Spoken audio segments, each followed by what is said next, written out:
Hello नमस्कार, welcome to inculcate learning DElEd का course 502। इसका फर्स्ट ब्लॉक हम कर रहे हैं और इस फर्स्ट ब्लॉक में 4 यूनिट है, तो आज ये ब्लॉक जो है इस क्लास के साथ हमारा कंप्लीट हो जाएगा। ठीक है जी।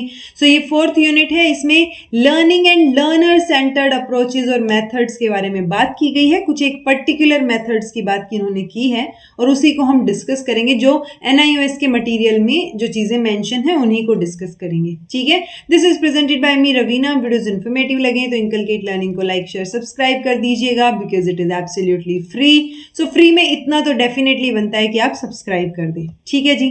सो जो लर्निंग और लर्नर सेंटर्ड अप्रोचेस की बात इन्होंने की है उसमें ये कंटेंट कंप्लीट है, यानी टीचर सेंटर्ड, लर्नर सेंटर्ड आएगा ये, एंड लर्निंग सेंटर्ड, इन तीनों के बारे में बात की है। कोलैबोरेटिव और कोऑपरेटिव लर्निंग की बात की है और एक्टिविटी बेस्ड अप्रोच की बात की है। अब इन्हीं को एक एक करके डिस्कस कर लेते हैं। अगर टीचर सेंटर्ड, लर्नर सेंटर्ड और लर्निंग सेंटर्ड अप्रोच को अगर हम देखेंगे सो हमें ऑलरेडी पता है, पर देखिए थोड़ा सा रिविजन सा हो जाएगा। टीचर सेंटर्ड की बात करेंगे तो नॉलेज जो है वो exist prior to the learner. ठीक है। तो ये नेचर रहेगा नॉलेज का। यहाँ पे नॉलेज डिस्कवर कौन करेगा? Learner discover. यहाँ पे सामने रख दी है उसके। ठीक है ना, मतलब आप बच्चे को समझा रहे हैं। टीचर सेंटर्ड जैसे लेक्चर मेथड हो गया वैसे। लर्नर सेंटर्ड में लर्नर पे डिपेंड है, तो लर्नर डिस्कवर कर रहा है, लर्नर सेंटर में है।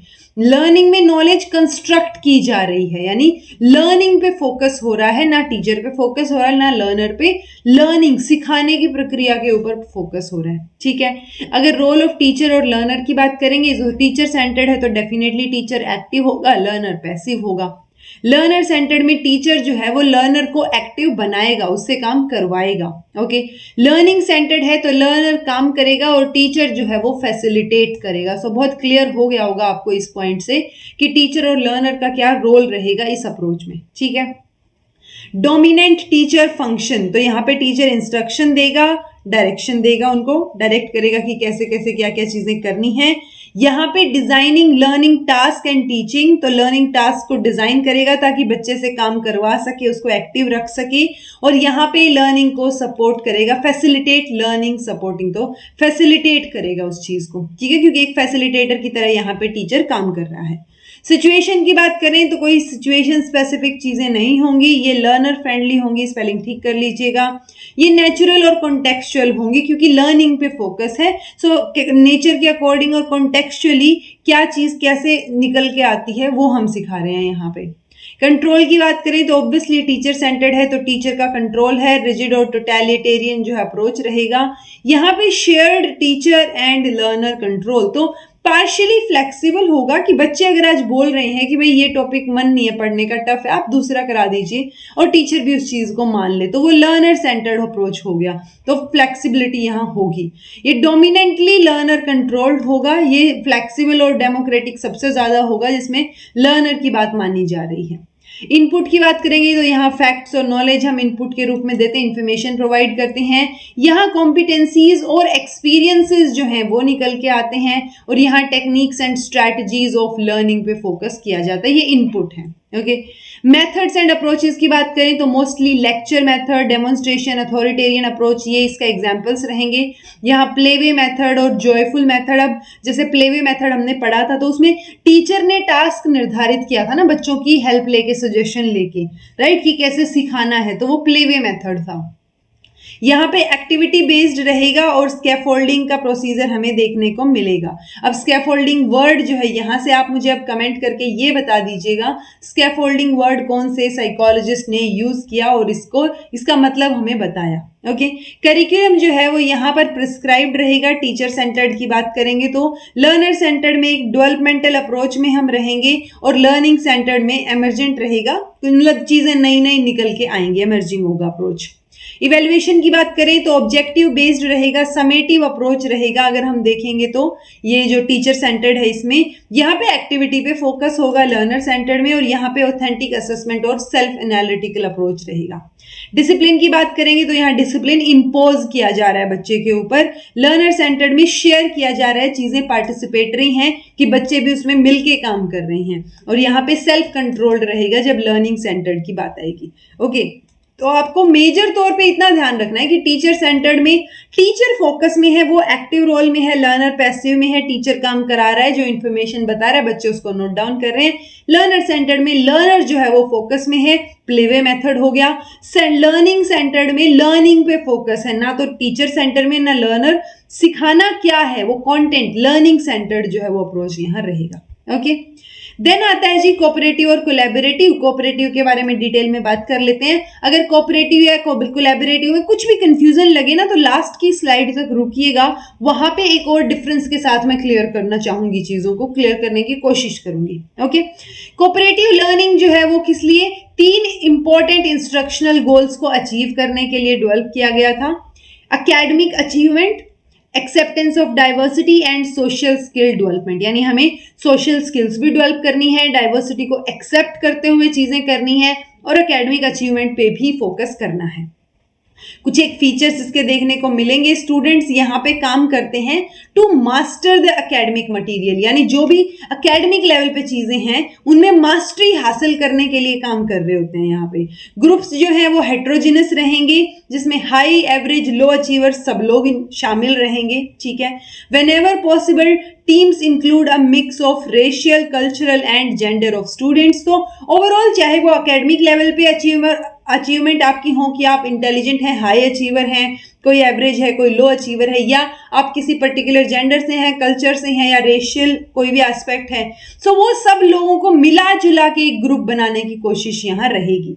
रिवॉर्ड सिस्टम जो है वो group centred rather than individually oriented. Although ये चीजें एक दो जगह पे कॉन्ट्रास्ट कर रही हैं, मतलब ऑपोजिट लिख रखी हैं सेम ही उसमें, सो वो वहां पे कंफ्यूजन थोड़ा सा क्रिएट हो जाता है। जैसे यहाँ पे बोल रखा है कि रिवॉर्ड सिस्टम जो है वो ग्रुप ओरिएंटेड होगा और इंडिविजुअल ओरिएंटेड नहीं होगा, लेकिन जब हम असेसमेंट करते हैं तब हम इंडिविजुअली भी असेस करते हैं और अकाउंटेबिलिटी इंडिविजुअल की होती है अपने काम के लिए। ओके, सो वो रिवॉर्ड सिस्टम में आप बिल्कुल लास्ट में प्राइज वाला एस्पेक्ट लेके चलते हैं कि रिवॉर्ड जो है वो ग्रुप ओरिएंटेड रहेगा रादर देन इंडिविजुअली, कि आप इंडिविजुअली कुछ दें, ग्रुप में चीजें दी जाएंगी, बट असेसमेंट दोनों की रहेगी। ग्रुप में भी आपको असेस किया जाएगा और इंडिविजुअली भी आपने कितना काम किया है वो असेस किया जाएगा। ठीक है, 5 बेसिक और एसेंशियल एलिमेंट्स कोऑपरेटिव लर्निंग के ब्राउन और पार्कर ने दिए, वो देख लेते हैं।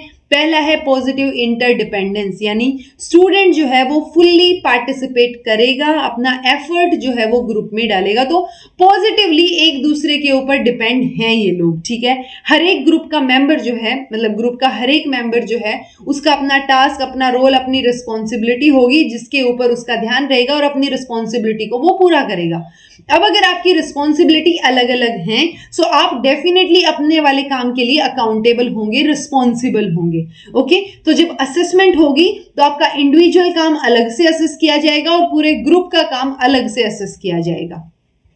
Promoting face to face interaction, so members promote each other success. Students जो है वो एक दूसरे को एक्सप्लेन करने की ट्राई करते हैं और मेजरली यहाँ पर जब भी कोई असाइनमेंट या चीजें कंप्लीट करने की बात होती है तो फेस टू फेस इंटरेक्शन को ज्यादा प्रमोट किया जाता है कि एक जगह पे सारे लोग मिलके काम कर रहे हैं। ओके, देन है इंडिविजुअल अकाउंटेबिलिटी, सो हर एक स्टूडेंट जो है वो अपने कंटेंट के ऊपर मास्टरी दिखाएगा कि मैंने ये पढ़ा, इतना पढ़ा, ये मेरा काम था। तो स्टूडेंट अपने काम के लिए, अपनी लर्निंग के लिए अकाउंटेबल रहेगा इंडिविजुअली।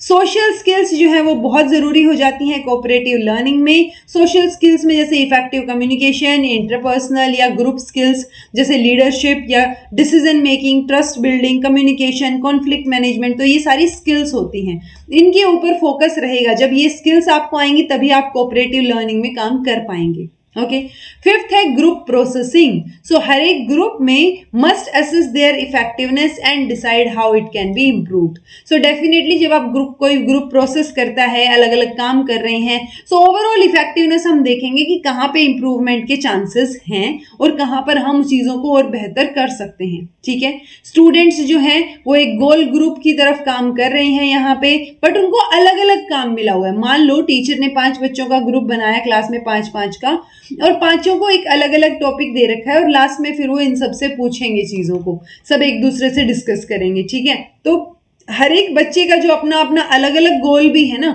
उसके ऊपर भी फोकस है यहाँ पे। तो उसी को जब वो अपना अलग से काम करेगा तो उसके अलग से काम को असेस भी अलग से एक बार इंडिविजुअली किया जाएगा। ठीक है, गाइडलाइंस कुछ एक है, जब आप कोऑपरेटिव लर्निंग यूज करते हैं तो इन्होंने कुछ एक गाइडलाइन दी है कि साइज जो है ग्रुप का वो 3 से 5 तक का ही होना चाहिए। ज्यादा बच्चों बड़ा ग्रुप और बहुत 2 लोगों का भी ग्रुप, बड़ा और छोटे का हमें ध्यान रखना है, तो हमें एक्सट्रीमिटीज में नहीं जाना। 3 से 5 तक का आप ग्रुप रखेंगे बच्चों का। ग्रुप को ट्राई कीजिएगा कि हेट्रोजीनियसली मिक्स किया जाए, चाहे अलग अलग जेंडर बच्चे हों या अलग अलग रेस के बच्चे हों या अलग अलग एकेडमिक अचीवमेंट के बच्चे हों, तो वो स्टूडेंट्स को मिक्स करके हमें हेट्रोजीनियस ग्रुप बनाना है। Okay, give each student in a group a specific role, हर एक बच्चे को एक स्पेसिफिक रोल दिया जाए, रिस्पॉन्सिबिलिटी दी जाए, ताकि वो अपने ग्रुप की सक्सेस में कंट्रीब्यूट कर पाए। तो हर एक को अपना अलग अलग काम मिल रहा है, ठीक है। Use cooperative learning as supplemental activity for review, enrichment या practice, allowing student in the group to help one another master material. So overall इस जो cooperative learning हम करवाने की कोशिश कर रहे हैं, इसको हम एक एक्टिविटी की तरह या हम प्रैक्टिस की तरह लेके चल सकते हैं, ठीक है। Consider room arrangement, task material and time frame as you plan cooperative activities. तो जब भी आप एक्टिविटीज प्लान करेंगे तो बाकी सारी चीजें भी आप अच्छे से ऑलरेडी प्लान करके चलेंगे, ठीक है। चाहे वो रूम में अरेंजमेंट कैसे होनी है, टास्क का मटेरियल कैसे रखा जाना है, टास्क का टाइम फ्रेम कितना होगा, कितने टाइम चलेगा टास्क वगैरह वगैरह। Okay, grade individual students contribution. So ये एक इंपॉर्टेंट पॉइंट, देखिए यहाँ पे ग्रेडिंग तो हम इनको भी दे रहे हैं, ठीक है, लेकिन ऊपर जब हमने रिवॉर्ड की बात की थी, सो रिवॉर्ड हम ग्रुप में दे रहे थे, ठीक है। सो इंडिविजुअल भी यहाँ पे असेसमेंट जो है वो स्टूडेंट की रहेगी। Group consider providing a group reward to the students in the group, तो एक ग्रुप रिवॉर्ड हमें देना है, बट असेस सबको करना है, इंडिविजुअली भी, ठीक है।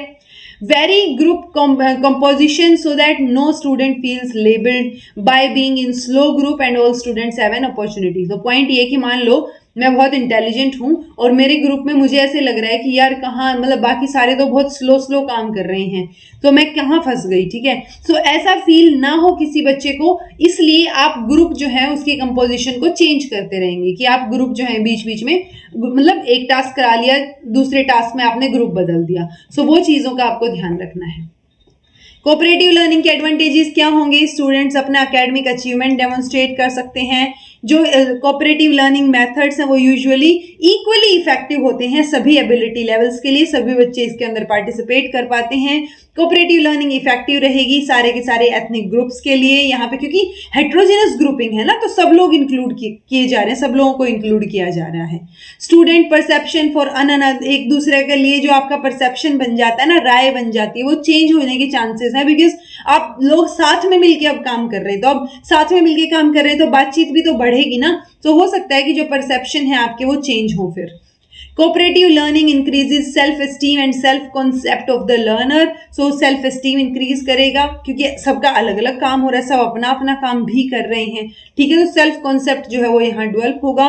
Differences among learners arising out of gender, जो भी क्योंकि हेट्रोजीनियस ग्रुपिंग कर रहे हैं, सो ये चीजें जो है वो कंपैरेटिवली कम हो जाएंगी, क्योंकि इन चीजों के ऊपर हटके, मतलब आप चाहे कोई भी जेंडर है, चाहे कोई भी सोशल कैटेगरी है आपकी, फिजिकली या मेंटली चैलेंज है, कोई भी है आप, जब एक ग्रुप में आप इंक्लूड हो गए तो वो इंटरेक्शन जो है और फ्रेंडशिप जो है वो कंपैरेटिवली इंक्रीज ही होगी। सो एक इंक्लूसिवनेस का माहौल जो है वो यहाँ इसकी वजह से बन सकता है।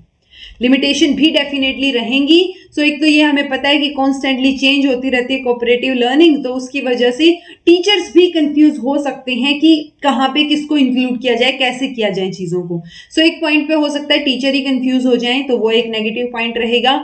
जो टीचर्स इंप्लीमेंट कर रहे हैं कोऑपरेटिव लर्निंग को, उनके पास भी एक चैलेंज होता है स्टूडेंट्स को लेके, क्योंकि कई बार वही जैसे मैंने बताया ना कि बहुत इंटेलिजेंट बच्चा है, वो स्लो ग्रुप में नहीं जाना चाहेगा कि मेरे टीममेट्स तो बहुत स्लो हैं, ठीक है। कि और ये भी हो सकता है कि जो स्लो वाले हैं वो डोमिनेटेड फील करें उस इंटेलिजेंट वाले से, दोनों चीजें हो सकती हैं, या फिर वो इग्नोर्ड फील करें, ठीक है, कि इसकी कोई बात सुन ही नहीं रहे, सिर्फ एक इंटेलिजेंट बच्चा, उसी ने सारा काम कर दिया, सब चीजें हो गई।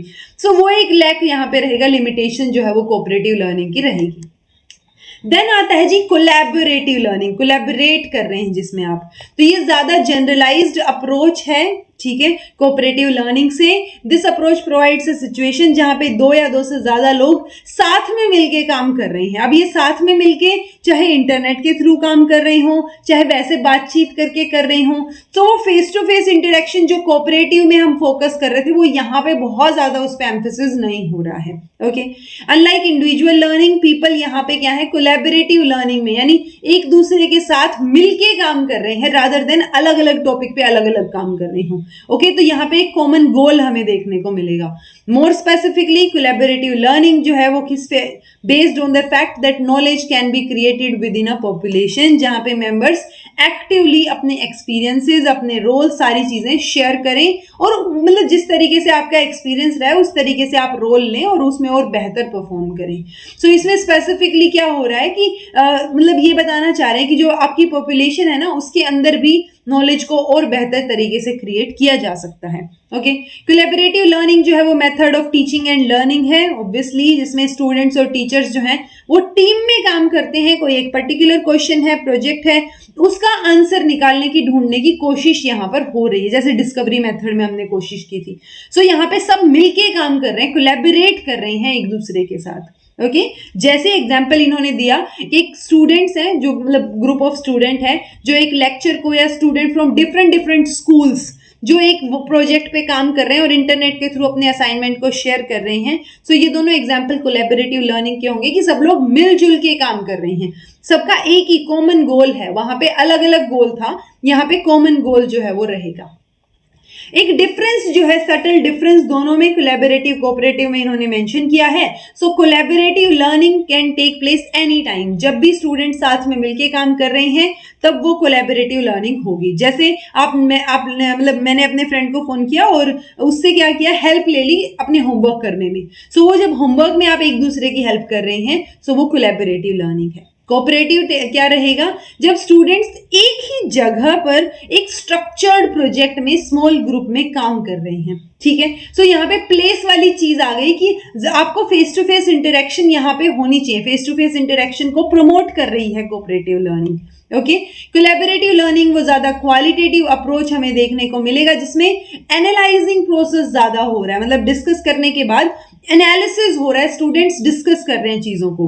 कोऑपरेटिव लर्निंग में on the other hand quantitative method ज्यादा यूज होंगे और हम सिर्फ लास्ट में क्या अचीवमेंट निकल के आई, क्या प्रोडक्ट निकल के आया, उस पे फोकस कर रहे हैं, ना कि एनालिसिस पे। Collaborative learning approach once the task is set which is open ended, तो कोलैबोरेटिव में टास्क ओपन एंडेड है, ये ध्यान रखिएगा, लेकिन कोऑपरेटिव में टास्क क्लोज एंडेड है, मतलब टीचर ने आपको जितना जितना बता दिया आप उतना उतना करके उनको दे दीजिए। लेकिन कोलैबोरेटिव में डिस्कशन हो रहा है, एनालिसिस हो रहा है, ओपन एंडेड टास्क आपको मिल रहा है। ओके, देन है कोलैबोरेटिव लर्निंग जो वो ट्रूली एम्पावर करती है बच्चों को, जबकि कोऑपरेटिव कंपैरेटिवली नहीं करती, क्योंकि कोऑपरेटिव में क्या हो रहा है, टीचर के अंडर बच्चे काम कर रहे हैं, उनको जो जो काम बताया गया है उस तरीके से उन्होंने टीचर के द्वारा बताया गया काम कंप्लीट कर दिया। ओके, सो वो एक एक्सेप्टेबल आंसर तक और सही रिजल्ट तक पहुंचने की कोशिश जरूर कर रहे हैं, लेकिन वहां एनालिसिस नहीं है, डिस्कशन ज्यादा नहीं है, वो कोलैबोरेटिव लर्निंग में है और इसीलिए वो स्टूडेंट्स को एम्पावर करता है। ओके, कोलैबोरेशन में एजुकेशन जो है वो एक डायलॉग बन जाता है, किसमें, स्टूडेंट, टीचर और करिकुलम के बीच में। तो स्टूडेंट्स जो हैं उनको एक प्रॉब्लम सॉल्वर की तरह देखा जा रहा है कि वो प्रॉब्लम सॉल्विंग या इंक्वायरी बेस्ड अप्रोचेस को इस्तेमाल करके और मतलब एक आंसर पे पहुंचेंगे, कंक्लूजन पे पहुंचेंगे। लेकिन कोऑपरेटिव लर्निंग की या कोऑपरेशन की जब बात आती है सो हम एक मास्टरी पे फोकस कर रहे हैं कि एक पर्टिकुलर टाइम तक, एक पर्टिकुलर लेवल तक बच्चे को वो चीज आ गई, रीजनेबली वो चीज आई, उसके बाद वो रेडी हैं कोलैबोरेटिव के लिए। यानी पहले कोऑपरेटिव लर्निंग ही हो रही है, जब आप कोऑपरेटिव लर्निंग में एक पॉइंट पे पहुंच जाते हैं तब जाके कोलैबोरेटिव लर्निंग जो है वो देखने को मिलती है, जब बच्चे रेडी होते हैं डिस्कस करने के लिए, असेस करने के लिए और बाकी चीजें करने के लिए।